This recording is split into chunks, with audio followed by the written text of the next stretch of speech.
Bienvenue dans le cours biblique numéro 19. Et normalement, nous décortiquons livre par livre tout l'Ancien Testament, mais de temps en temps, on a fait des émissions spéciales pour répondre aux questions quotidiennes de notre foi. Et cette fois-ci, on va répondre aux questions: un chrétien doit-il payer la dîme? La réponse après l'intro.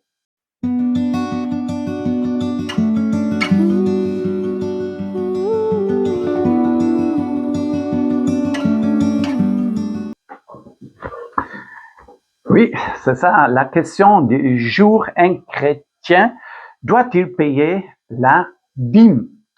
Et petite définition, la dîme, ça c'est les 10e partie de notre revenu. Revenu, ça peut être un salaire, récolte, un bénéfice d'une affaire, ça peut être un cadeau, ça peut être une prime, n'importe quoi que tu reçois quelque chose. La 10e partie, ça appartient à Dieu et c'est ça qu'on appelle la dîme. Et la question, je me pose, pourquoi la chrétienne ne doit pas payer la dîme? Et dans ça, il y a normalement toujours un seul raisonnement pourquoi les chrétiens ne devaient pas payer la dîme. Ça veut dire, la dîme, c'est la loi. Et nous sommes ne plus sur la loi parce que nous sommes sur une nouvelle alliance et la loi, ce n'est plus pour nous les chrétiens. Et dans ça, on dit même, si tu respectes la loi, tu es hors de la grâce. Soit la loi, soit la grâce. Si tu veux suivre la loi, tu es tombé de la grâce et tu n'as plus la grâce de Dieu. Ça, c'est Dieu. Tu as même une malédiction sur toi. Et on prend le chapitre 3, Galates 3, à partir verset 10. Et nous allons regarder ensemble qu'est-ce que c'est vraiment écrire en Galates 3, verset 10. Car tous ceux qui s'attachent aux œuvres de la loi sont sous la malédiction. Car il est écrit: Maudit est quiconque n'observe pas tout ce qui est écrit dans le livre de la loi, et ne le met pas en pratique. Et que nul ne soit justifié devant Dieu par la loi. Cela est évident, puisqu'il est dit: le juste vivra par la foi. Or la loi ne procède pas de la foi, mais elle dit: celui qui mettra ces choses en pratique vivra par elles. Christ nous a rachetés de la malédiction de la loi, étant devenu malédiction pour nous, car il est écrit: Maudit est quiconque est pendu au bois. Ici, effectivement, on parle de la loi, mais on ne peut pas généraliser toutes les lois sont mauvaises parce que il y a aussi la loi de pas voler. Ça, c'est dire, si tu voles pas, tu es déchu de la grâce de Dieu. Non, ça c'est insensé.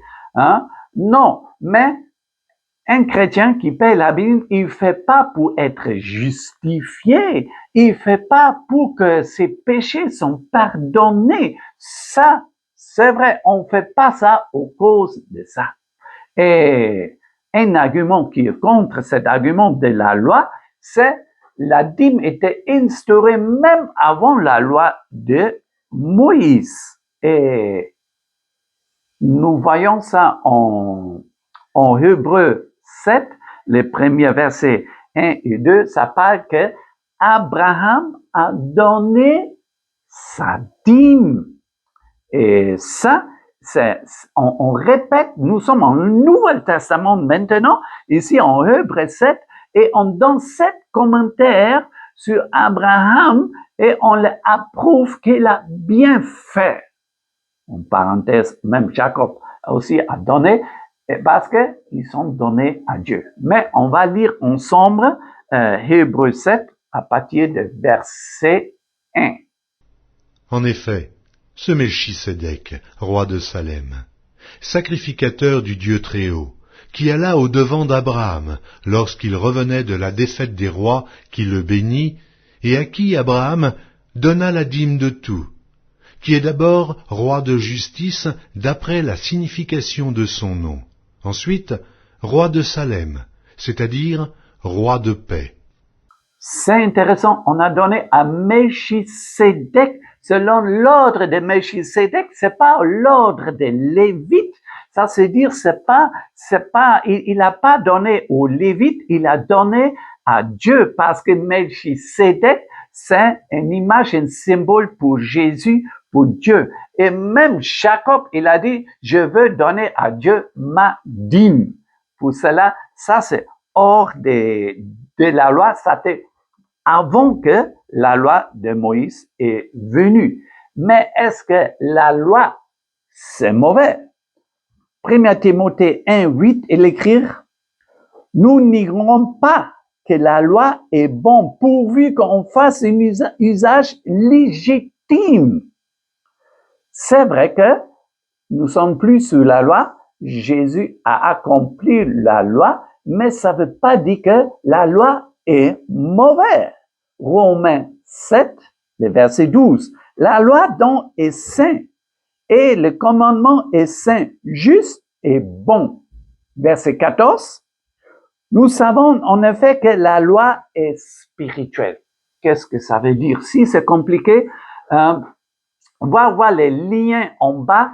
J'ai fait toute une vidéo spéciale sur les chrétiens et la loi. Si c'est compliqué pour toi, normalement la question de la loi est répondue en acte 15. Mais ça c'est pas dit que la loi est mauvaise parce que la loi est spirituelle. Pour cela, on doit voir qu'est-ce que Jésus a dit sur la dîme. On va lire Matthieu 23. Malheur à vous, scribes et pharisiens hypocrites, parce que vous payez la dîme de menthe et de hannête et du curum, et que vous laissez ce qui est plus important dans la loi, la justice, la miséricorde et la fidélité. C'est là ce qu'il fallait pratiquer sans négliger les autres choses. Intéressant.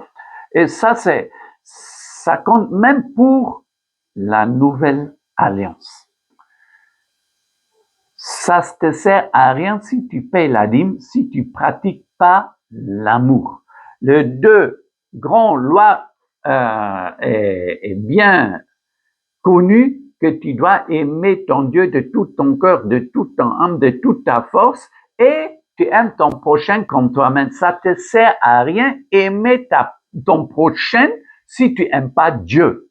Au contraire aussi, tu aimes Dieu et tu aimes pas ton prochain, tu es rien. Et surtout un chrétien.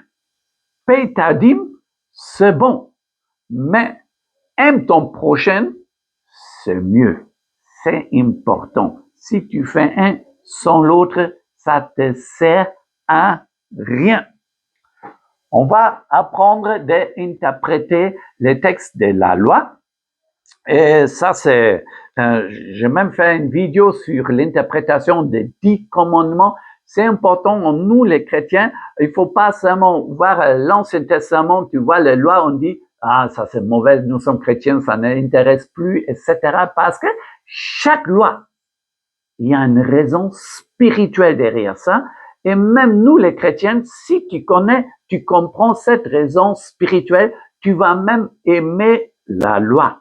Même si ça te justifie pas, bien sûr, respecter toutes les lois, etc. C'est pas ça qui va nous approcher de Dieu. Ça, c'est vrai. On va regarder Nombre 18, verset 21. On va voir pourquoi cette loi des dîmes est donnée. Qu'est-ce qu'ils en ont fait avec les dîmes? Je donne comme possession aux fils de Lévi toute dîme en Israël pour les services qui font le service de la tente d'initiation. En Malachie 3, à partir verset 10, apportez à la maison du trésor toutes les dîmes, afin qu'il y a de nourriture dans ma maison. Mettre-moi dans le sort à l'épreuve, dit l'Éternel des armées, et vous verrez si je ne ouvre pas pour vous les écluses des ciels, si je ne répands pas sur vous la bénédiction en l'abondance. Ici, intéressant, premièrement, pourquoi la dîme est instaurée? Ça, c'est pour les Lévites, ceux qui s'occupent de travailler dans le temple, dans tous les travaux, tabernacle avant, bien sûr, tout les pour service de Dieu. Nous avons là-bas une ethnie, une tribu spéciale, les Lévites. Maintenant, tu peux dire, aujourd'hui, il n'y en a plus des Lévites. Bon, cet argument, c'est un peu con parce que les Lévites, ça c'est juif, nous ne sommes pas des juifs. Chez nous, il n'y avait jamais des Lévites, hein? Mais les Lévites, ça existe jusqu'à aujourd'hui en Israël. Non, c'est pas un argument. Mais est-ce qu'il y a aujourd'hui les gens qui s'occupent des affaires de Dieu, qui s'occupent des services de Dieu? Et bien sûr, nous n'avons pas de temple, mais nous avons des églises. À l'époque, c'était pour le fonctionnement des temples. Aujourd'hui, la dîme, c'est pour le fonctionnement de l'église. Nous avons une certaine dépense à faire si tu as une église. Si toi-même, tu organises, tu gères une église, tu vas savoir, peut-être même tu es trésorier, tu vas savoir que il y a les dépenses. La première dépense, c'est le salaire d'un pasteur. Parce que si vous avez un pasteur en plein temps, vraiment, il faut s'occuper de lui. Et ça, c'est le Nouveau Testament, hein, en 1 Timothée 5, à partir de 17. Que les anciens qui dirigent bien soient jugés dignes d'un double honneur, surtout ceux qui travaillent à la prédication et à l'enseignement. Car l'Écriture dit, tu ne muselleras point le bœuf quand il foule le grain, et l'ouvrier mérite son salaire. L'ouvrier mérite son salaire, ça c'est dire nous les pasteurs, on mérite aussi un salaire. C'est même répété en Matthieu 10, 10 et en Luc 10 et verset 7. En 1 Corinthiens 9, les versets 6 et 14, Paul il donne ici un long discours ici pour dire pourquoi lui-même il a le droit de récupérer des biens des Corinthiens, même s'il ne fait pas. Il a le droit. C'est normal si, quand on paye un salaire ou une prime à nos pasteurs, ceux qui s'occupent de l'Église. Chapeau aux tous les pasteurs qui sont encore, ils travaillent à côté, les faiseurs des temples, les laïcs. Vraiment, ils sont très, très importants. Je connais beaucoup de grands serviteurs de Dieu. Ils sont encore un travail à côté parce que le salaire de l'église, ça peut pas, en tout cas, on n'est pas assez nombreux ou il n'y a pas assez d'argent dans la caisse de l'église pour payer un salaire. Mais le salaire de pasteur, c'est pas tout, hein. Il y a peut-être un loyer à payer pour l'endroit où on fait la prière. Peut-être vous êtes sur votre propre terrain, ça sera toujours mieux et très bien. Mais ça reste électricité, ça reste l'eau. Si on dit électricité, en tout cas en Guinée, il faut avoir toujours un groupe électrogène à côté parce que ça peut arriver que le courant coupe, toute la sonorisation coupe. Si on dit un groupe électrogène, on va faire l'entretien, on doit les carburer, tout ça, ça coûte l'argent chaque dimanche. Nous avons les nettoyages, on a besoin les balais, les serpillères, le homo, les seaux pour bien nettoyer. Il faut bien décorer et changer de temps en temps les décos.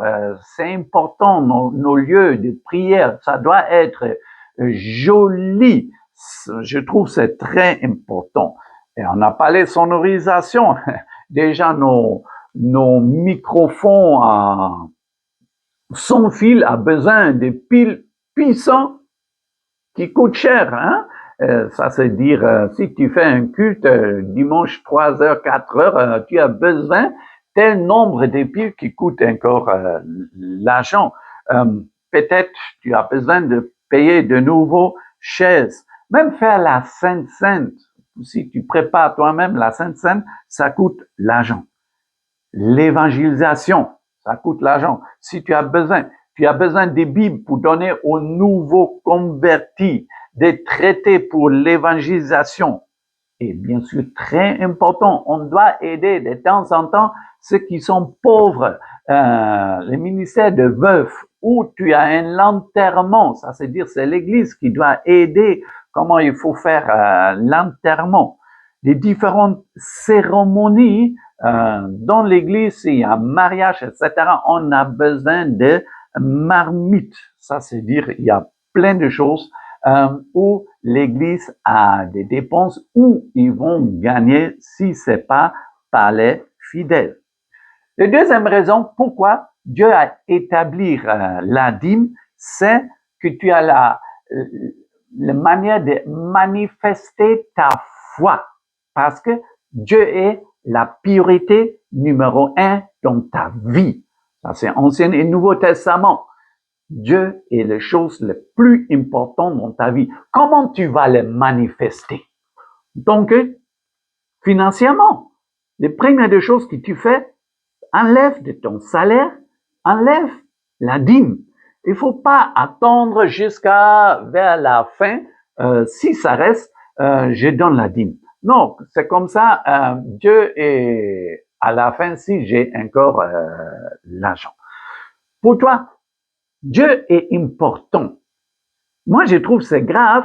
Il y a des chrétiens qui dépensent plus pour leur téléphone, pour mettre les passes dedans, Internet, etc., que ce qu'ils donnent à Dieu comme dîme ou offrande. Après, tu dis, j'aime Dieu. C'est pas vrai. Tu aimes ton téléphone plus que Dieu. Matthieu 6, verset 33, cherchez premièrement le royaume et la justice de Dieu. Toute autre chose, Dieu va vous donner. Mais première chose, mais Dieu d'abord. Et première chose, c'est comme ça, ça marche. Beaucoup de chrétiens, ils sont pas bénis parce que ils font leur vie et à côté, ils sont chrétiens. Non, mets Dieu en première position de ta vie. En Proverbe 3, verset 9, honore l'Éternel avec tes biens et avec les prémices de tout ton revenu. Alors tes greniers seront remplis d'abondance. Une fois de plus, attaché à la dîme, à les donner à Dieu, il y a une promesse. Dieu va se occuper de toi. C'est comme ça, la foi marche. Tu fais par la foi. C'est pas parce que tu as beaucoup. Pour cela, la dîme dépend pas de ton revenu. Ça, c'est dire, si tu as assez, tu payes la dîme. Même un étudiant, ce que l'État te donne, paye la dîme. Je sais que ça te suffit pas, mais en tant que tu payes la dîme, tu montres, toi, j'ai confiance en toi que tu es capable de pourvoir à tous mes besoins. Si tu mets la dîme en dernière position, ça c'est dire, en fin de mois, si ça reste, je veux payer, je veux donner à Dieu. Ça c'est dire, tu crois pas que Dieu pourra à mes besoins. Moi-même, je veux pouvoir à mes besoins. Après, je donne un peu à Dieu. Ça c'est pas la foi. La dîme, on donne par la foi. Ça c'est important. Troisième raison pourquoi donner la dîme est important, ça te protège contre l'amour de l'argent, contre avarisme, contre les mammons. Tu peux pas servir de Dieu. Tu peux pas servir Dieu et mammon. Si tu aimes l'argent, tu peux pas être chrétien. Et donner la dîme, ça te protège contre cet amour de l'argent. On va lire pour ça 1 Timothée 6 à partir des versets 6 à 10. 1 Timothée 6.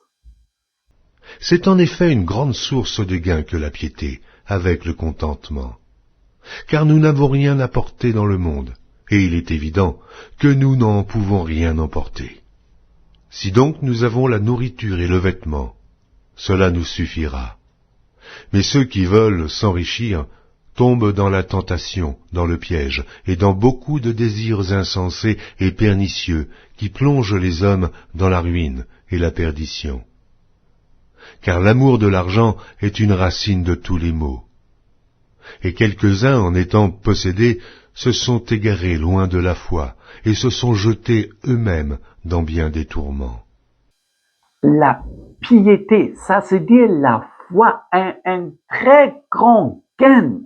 Mais celui qui cherche la richesse, qui veut devenir riche, il risque de tomber dans les tentations et dans les péchés.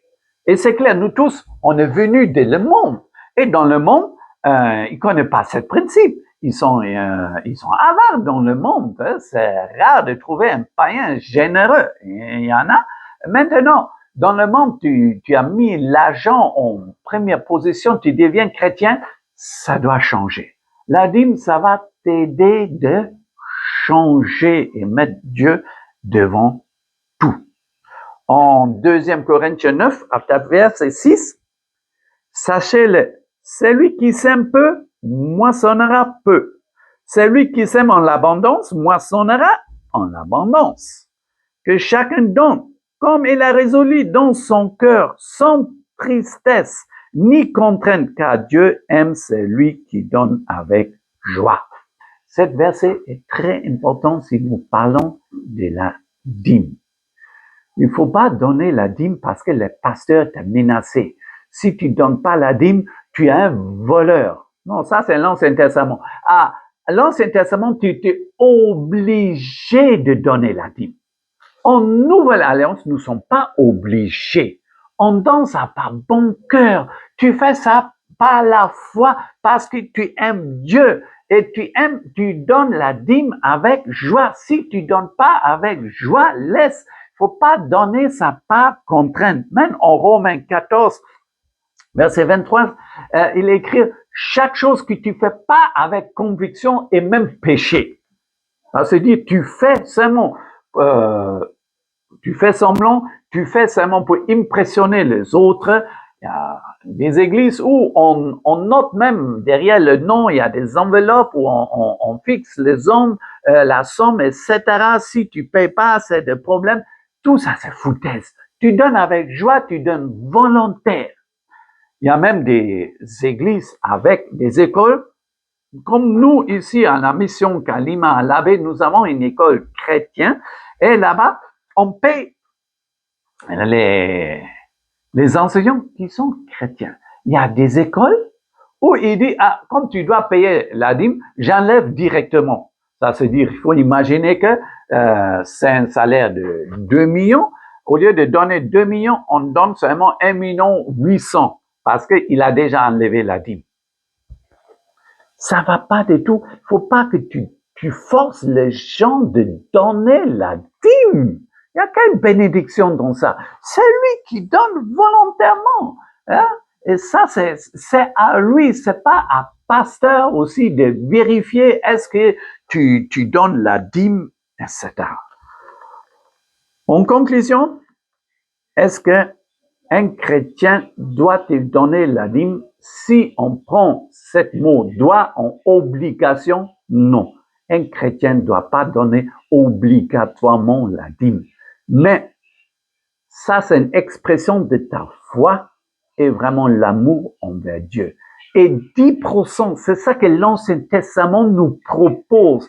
Et vraiment, en tant que Nouveau Testament, en tant que chrétien, c'est le minimum.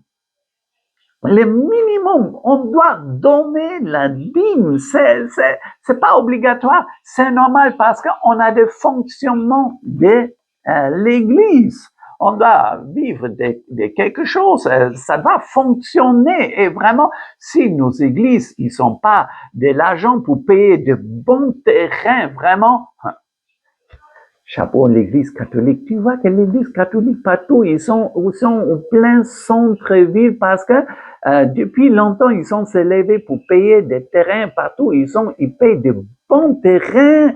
Mais si tu vois, surtout nous, les Pentecôtés, souvent, tu nous vois dans les quartiers cachés, etc. C'est difficile à indiquer parce que les terrains au bord du goudron sont pour nous trop chers parce que on n'a pas de fidèles qui donnent fidèlement la dîme. Bien sûr, il y a beaucoup de gens, des chrétiens, qui donnent fidèlement la dîme et il y a une récompense attachée à ça. Et la dîme est attachée à ce que tu gagnes comme revenu. Si tu vends ton terrain à, je sais pas, à 1 milliard, peut-être tu as que tu as hérité un grand terrain, tu vends à 1 milliard, la dîme c'est quoi? 100 000 francs guinéens, 100 millions francs guinéens, pardon, 100 millions. Tu vas dire que c'est trop, mais c'est la dîme. Les 900 millions, c'est pour toi, c'est pas petit. Vraiment, les 10 millions donnent à ton église et les pasteurs sont contents avec ça. Peut-être lui-même, il peut construire ou payer un terrain. Je veux la gestion financière à l'église, c'est pas les thèmes ici, mais c'est pas les pasteurs.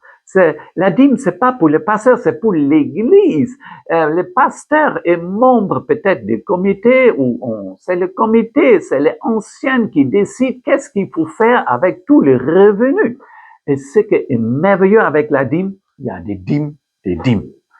En Nombre 18, verset 25 et les autres, nous voyons la dîme des dîmes. Ça, c'est dire, les Lévites, ils ont reçu les dîmes et ils donnent encore les dîmes pour nourrir maintenant les sacrificateurs. Imaginez maintenant le pouvoir de la dîme si chacun donne la dîme des dîmes. Ça, c'est dire, la dîme, c'est même l'Église qui doit donner la dîme. Les pasteurs doivent donner la dîme.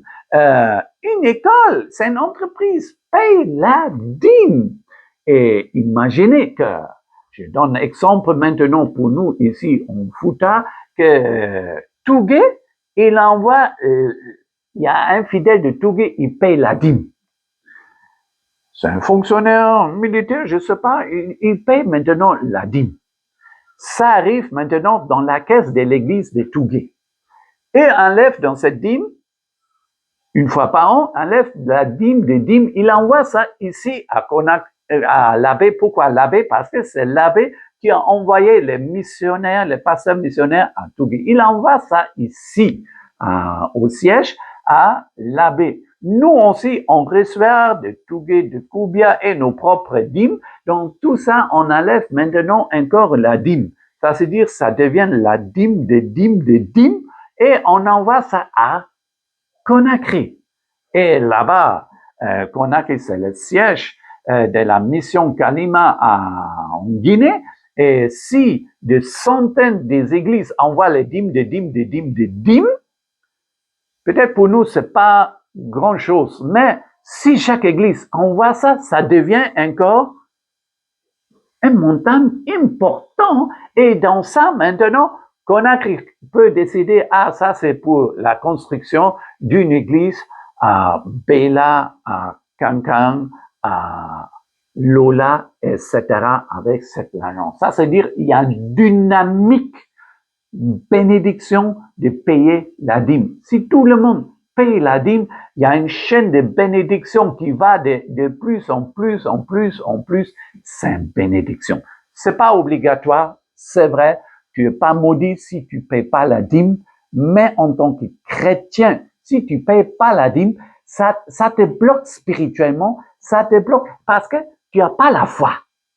Parce que tu dis tu as la foi, mais en réalité, tu crois pas que Dieu va faire quelque chose pour toi si j'enlève une 10e partie de mon salaire. Pour cela, je vous encourage, mes frères et sœurs, donnez la dîme, c'est une bénédiction pour toi et pour l'Église. Que Dieu vous bénisse. Si tu as aimé l'enseignement, appuyez sur le pouce en haut pour liker. Et en bas, j'ai mis encore les autres enseignements que nous avons déjà mis ici sur le canal en ligne pour que ça sera une bénédiction pour toi parce que la parole de Dieu, si on comprend vraiment, c'est une bénédiction pour toi. Que Dieu vous bénisse. Merci.